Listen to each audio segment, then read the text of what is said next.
Eh bien bonjour à toutes et à tous les amis, c'est Madra, j'espère que vous allez bien. Moi écoutez, ça va super. Aujourd'hui on se retrouve pour une toute nouvelle vidéo dans laquelle on va faire les slash commands. Voilà, on va les introduire, on va apprendre à les créer, à les envoyer à l'API Discord, à les recevoir et ainsi à leur répondre.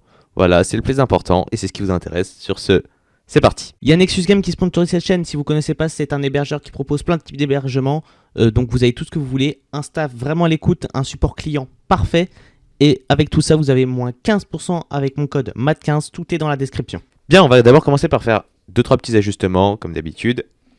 Donc ici, d'Otanv, vous voyez que là, je me suis aperçu qu'on pouvait faire quelque chose de plus rapide. C'est qu'on le définit ici et on le réutilise là. On pouvait tout simplement plutôt ici faire directement un require, hop, je suis en majuscule, require d'Otanv, hop, au lieu de carrément importer tout, en le définissant comme une constante, et voilà, faire ça, ça sera un petit peu plus simple. Également, on va faire une fonction asynchrone afin d'utiliser await pour attendre, hop, donc, pourquoi est-ce qu'on fait ça? C'est très simple, c'est qu'à la fin, on va attendre, on va mettre des await devant, hop, comme ça. Hop, on va bien mettre des await, parce que comme ça, le code, il va d'abord complètement effectuer le load command, ensuite complètement effectuer le load event, ensuite complètement effectuer le client login, et il va pas, par exemple, faire 3 choses en même temps. Voilà, c'est vraiment pour que ça se fasse bien dans l'ordre. Et lorsqu'on fait une fonction comme ça, il faut bien mettre ici pour bien que ça fasse promise void et qu'on renvoie absolument rien. Voilà, donc là, on est tout bon, et on va pouvoir commencer directement au slash command. Alors, on va d'abord apprendre à faire les builders des slash commands. Donc pour ça, on va aller dans notre premier fichier, le fichier ping.js.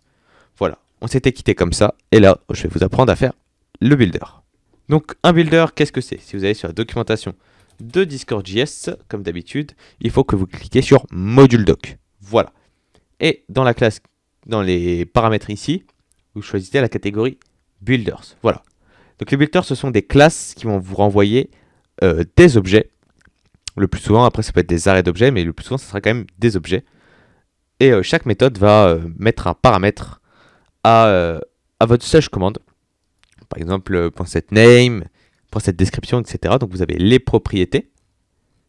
Et après, les méthodes, voilà, pour ajouter une subcommande. Et vous avez les paramètres demandés, la permission, donc voilà, un big int, un nombre. Enfin bref. Tout est vraiment bien détaillé sur la documentation. Voilà, donc si vous avez un petit doute, n'hésitez pas. Voilà, il y a les options aussi à rajouter. Enfin bref. Donc, du coup, on va commencer dans le module PyExport par importer Discord.js en déstructuration, comme d'habitude. Hop. Tac, on n'oublie pas le point virgule. Et là, on va virer les propriétés name et description. Et on va en créer une qui va s'appeler data. Donc, on va faire new, parce que c'est une classe. Hop. Slash common builder, tac, et on va mettre la parenthèse. Et là, vous voyez bien dans les méthodes, on a .setName, où on va mettre le nom de la commande. Ping, on a .setDescription. Moi, je vais mettre en anglais get the bot latency. Tac. On a .setDM permission pour savoir si la commande peut être faite en DM. Là, ça attend un boolean. Un boolean, c'est true ou false. Voilà. On va mettre true. Une commande ping, ça peut très bien être fait en DM, il n'y a pas de souci. Et on attend aussi set default member permission. Donc ça va être la permission du membre.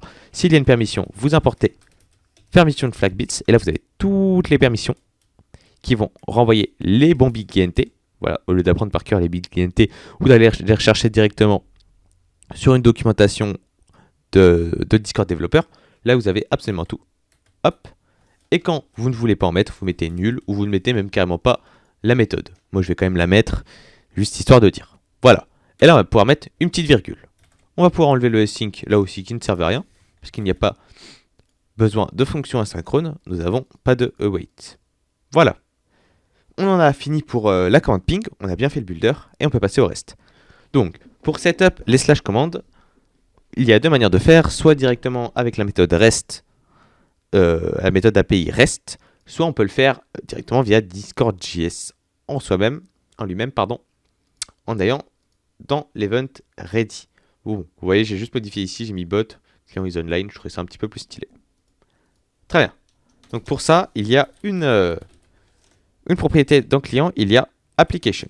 Alors, si on tourne sur la documentation de Discord.js et que nous allons dans Docs et qu'on va dans Client, on peut bien voir qu'il y a la propriété Application qui va nous renvoyer Client Application.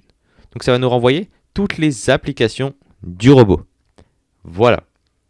On va regarder ce qu'on a. On a par exemple les commandes, on a le name, on a les honneurs, bref, on a beaucoup de choses. Et dans Commands, on a Application Command Manager. C'est là où on a absolument toutes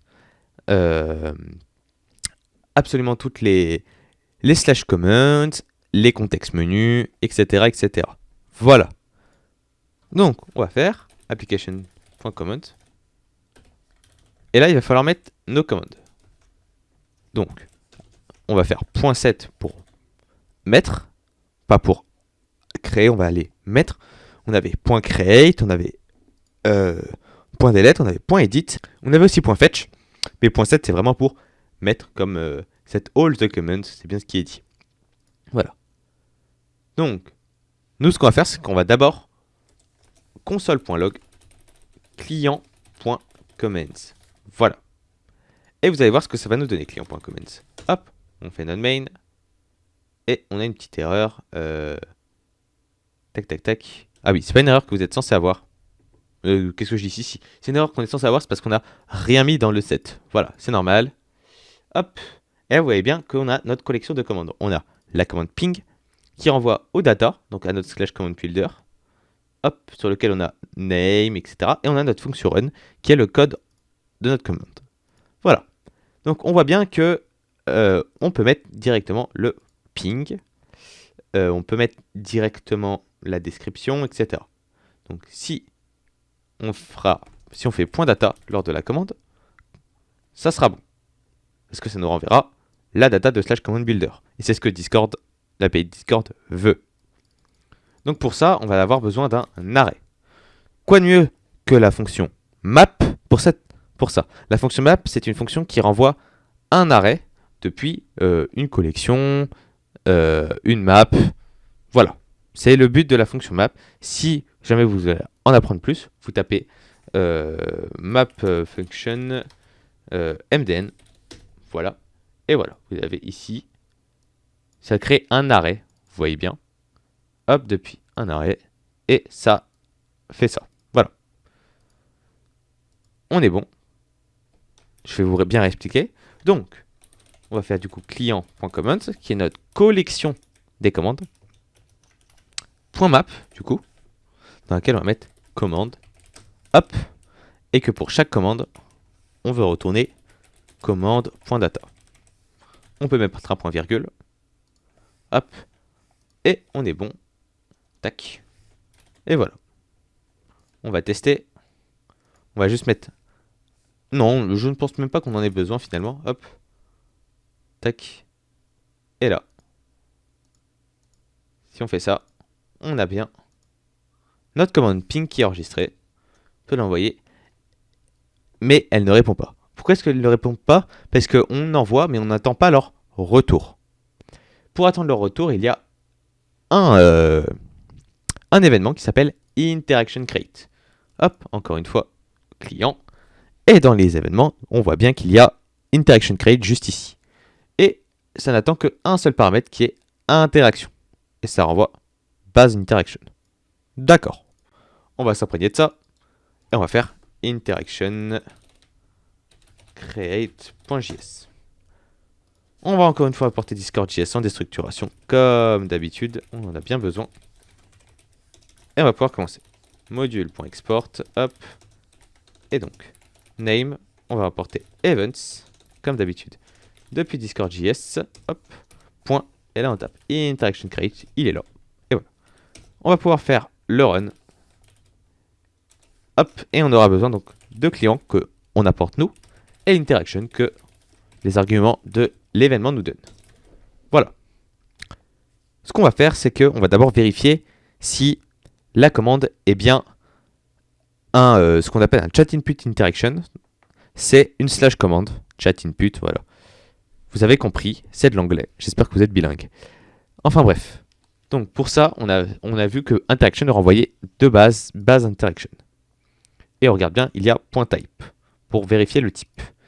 Et on peut vérifier si c'est une application command, un modal, un ping, un autocomplete ou un message component. Un message component, c'est un menu ou des boutons. Voilà. C'est parti. On va faire une condition pour ça.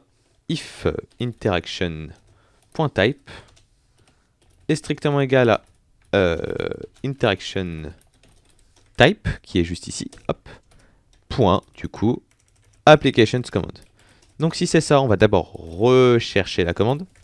Donc commande est égale à client.command. Notre collection des commandes, hop, j'ai juste oublié le point virgule ici et ici. Voilà. Point get pour obtenir. Et le mot-clé, je vous rappelle que c'est le nom de la commande. Et donc pour ça, il y a une propriété qui s'appelle command name. Voilà, à connaître. Et après, on peut faire la fonction run, command.run. Et là, on va envoyer que un seul paramètre. Pourquoi un seul paramètre? Parce que interaction contient déjà la propriété client. Hop, juste ici. Elle contient en effet bien la propriété client qui est le client de l'interaction. Donc le bot. On va pouvoir envoyer interaction, mais du coup, il va falloir faire du ménage et de la modification ici. On peut donc enlever client et on va renommer ici par interaction. Suite à ça, on va pouvoir mettre ici le petit interaction. À la place du client, on a vu que c'était interaction.client. Finalement, c'est quand même assez de la logique. On va pouvoir tester tout ça. Vous pouvez supprimer le fichier message create. Moi, je l'ai déjà supprimé, mais vous pouvez le faire. Hop. Et là, on va absolument tout fermer et on va tester. Hop. On va faire un petit slash ping. Et vous voyez bien, le bot nous renvoie bien. Moi, ce que je vais faire, vous n'êtes pas du tout obligé de le faire, mais je vais rajouter un petit log de quand les applications ont fini de se mettre .zen. Hop. Ouais, je vais mettre ça et ça. Ça, c'est parce que ça n'attend comment dire, je ne veux aucun argument, donc je n'en demande aucun. Et je vais faire console.log. Hop. Slash comment. Hop. Logged. Non, ce que je vais mettre, c'est loaded. Voilà. On va regarder. Hop, ça met bien, mais vous voyez, ça le met avant. Bon, on va devoir mettre un petit wait pour que ça le fasse bien avant. Voilà, tout simplement. Avant que le bot soit ready. Et voilà. Là, on est bon. Et si on regarde bien, on a toujours notre ping.js. Hop, notre commande slash ping qui renvoie bien toujours le ping. Bon, le ping est toujours égal à -1. C'est un peu relou, je ne vais pas vous cacher. Mais bon, là voilà, il renvoie bien 104 ms. J'ai attendu un petit peu. Ce qu'on va faire, c'est qu'on va même pas mettre slash commande, on va mettre interaction. Parce que si comme ça, plus tard, on voudra faire des contextes menus, on aura de quoi faire. Voilà. Hop, ça sera un petit peu plus joli. Et on est bon. Et bien, sur ce, je pense qu'on va pouvoir se laisser. N'oubliez pas, pour tout d'aide, c'est dans mon serveur Discord. Voilà, vous avez les petits salons ici d'aide Discord JSV14. N'oubliez pas aussi que je suis en partenariat avec Creators Area. C'est là où vous allez pouvoir trouver vos graphistes et vos développeurs. Et aussi Find Your Dev avec leur beau petit site internet évidemment, où vous pouvez aussi retrouver et contacter des développeurs pour vos projets. Voilà. Sur ce, c'était Madrage. À la prochaine. À plus.